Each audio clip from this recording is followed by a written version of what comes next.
Okay, you guys, we are back with another video. Breaking news, breaking news, breaking news. Did you guys see that video that I did, I think 2 days ago, when I spoke about Kim Kardashian posting a $500,000 bail for a gentleman that was initially given the death penalty?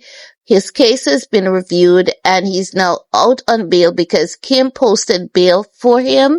And I was like, I'm wondering, is it that Kim was posting bail for all these people because she knows that there will be a day to come that she might get held accountable for something and someone should be willing to take the fall out of the many that she has helped?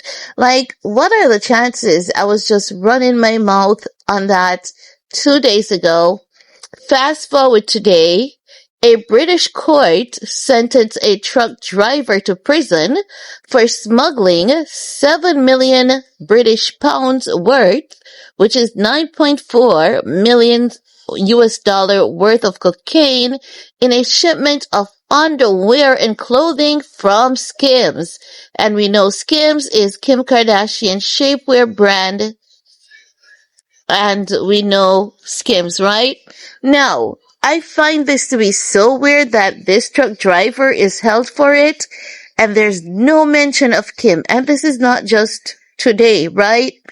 And the next thing that is weird is that Kylie Jenner, Kris Jenner, Travis Scott's name came up in a casino gambling ring, the area was being used for a illegal casino gambling ring, Bitcoin-ish, and God knows what else was going on there. But they're saying Kylie and Travis is not involved. They only use the place as their love nest. Like, every time serious trouble seems to circle right around them and leave them safe right in the center. Lord, that's how I want you to keep me, honey. That's how I want you to keep me, Lord. Keep me safe in the midst of everything that is catastrophic, dangerous, because, guys, do you see, when Ray J says he's scared of Kris because Kris Jenner has the ability to get people to delete him? And, I did not even react to that podcast because I was like, Lord, I'm tired of Ray J and I'm sick and tired of being sick and tired. But honey, I think Ray J now knows a lot more than what we do and is just afraid to say it, because did Ray J say if the Kardashians were being investigated for racketeering, he would believe that over Diddy? You know what? I'm going to tread carefully because sometimes, I don't know, I run my mouth a lot and I say stuff, and when I say it, they do come to pass. But let me say, because if it's coming across my mind in a particular way, I have to say it. But do not be surprised if you see some legal issues come across involving the Kardashians that they're not able to pull themselves out of, because how the industry works. The industry knows that we're not foolish. They can pull these people out of a lot of things, but there becomes a time when there's some things that they're going to be like, honey, you're going to have to face the storm on this one. So something is coming that they're going to have to face the storm with or on. I'm not praying for it. I think it's just common sense at this time. I think it's just common sense, right?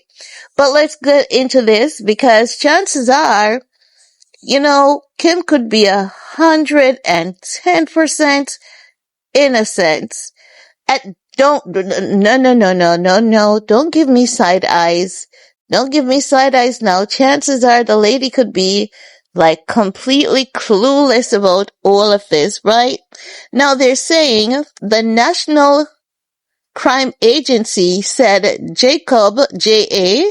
or Jacob, I think it's Jacob, Jan Conkel, 40, was driving a truck carrying 28 pallets of Skims clothing.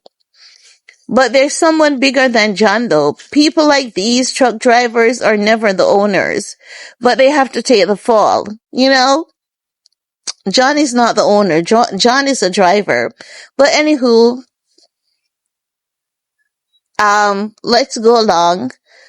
28 pallets of skim clothing from Netherlands when he was stopped by border officials at a port in Essex in September. We're in May, so you know this was last year. So if he got stopped at the border, I want to say Kim did not pay someone.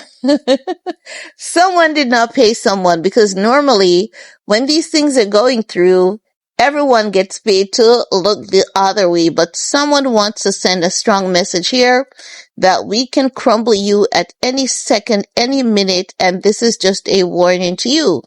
This could be potentially what is going on, right? Now they're saying the agency said Conkel had spotted on the way. The agency said Conkel had stopped, not spotted, stopped on the way to collect 198 pounds of cocaine, okay? They're saying he stopped to collect it, right? And that the truck had been specially adapted to that. He could hide the drug wrapped in 2.2-pound packages in a compartment of the truck's back doors. You know how sometimes the companies, they use a shipping company? It could be very well what Skims did, use a shipping company, and the driver is just out there doing his own darn thing. The agency said the shipment of clothing was legitimate and neither the exporter nor the importer was connected to the smuggled load. So they're clearing Kim's name. Kim's name has been cleared, and Skims. Now they're saying Conkel said he had agreed to transport the drug for a payment of 4,500 euros. That's $5,243. Which doesn't make sense to me. $5,000, not even 50? Doesn't make any sense to me. But I think the people who he was working for told him what to say. He got a good attorney, because if he wasn't doing it out of greed, less sentence for him, right? No. They're saying, according to the agency, but he was sentenced to 13 and a half years in prison for drugs smuggling at Chelmsford Crown Court. So if he got 13 and a half years, that may include day and night. And this guy may do just 3 years and be out.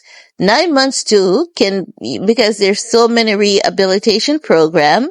And once they put it out in the news and they realize that not many people are reacting to it, they're gonna be like, oh, okay, let him out now. You know, he's been on good behavior. He's become a priest. He has gotten a degree. Let him out. He's no aggressor. And he doesn't have any prior criminal history. You can let him out. But hey, just keeping y'all in the loop. Let me know what you guys think in the comments section. Leave your comments below and we're gonna talk some more. Peace.